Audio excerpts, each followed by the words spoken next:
Yon! Family bonding. Puro first tattoo nila. Grabe. Ayos yung memories nito. Kumbaga habang buhay na pag-uusapan nila na pare-pare silang first tattoo. So ito nga pala si Rain. First tattoo niya. Yan, Alibata. Nakalive yan sa Meo TV FB page. Using a 5RL. Tapos gumamit din ako ng 7RL para mas mabilis yung sa shading. 5.5 voltage. Kaya kung mapapansin nyo, walang trauma. Tapos tinanong ko siya out of 10, 2. Ito naman si Crisel, dalawa yung pinatattoo niya, flower, 3RL, yan, single pass needle, 5.5 voltage, and yung alibata sa likod, yan, 5RL, and gumamit din ako ng 7RL dyan. So, first time din ni Crisel. Ito naman si Boss Romel, yan.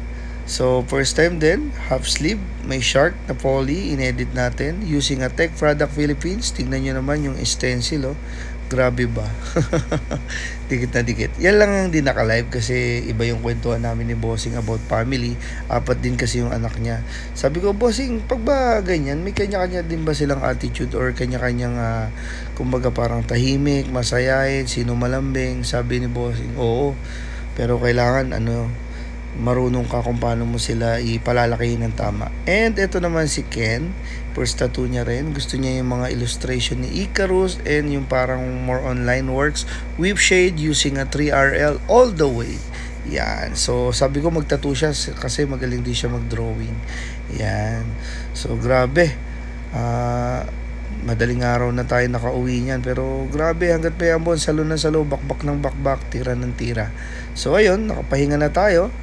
Ganun naman tayo, pagtas ng totoo, uwi lang, pahinga, tulog, yan. Satisfied naman sila lahat. Maraming salamat po. Naka-live yan sa Meo TV FB page. Kindly share all my videos. And yan, thank you Mel. Tapos may tattoo tayo ngayon. Oy, Jerboy! Hindi tayo sa Malolos Mohon. Ano mo ba?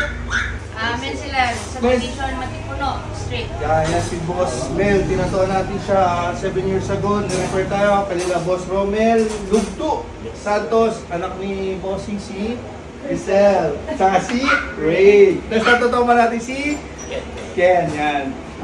Bossing, kamusta yung tattoo? Good. Yan. Ayun.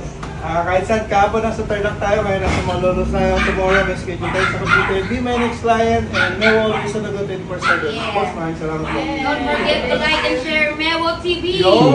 May sasabihin mo na. Puro first time.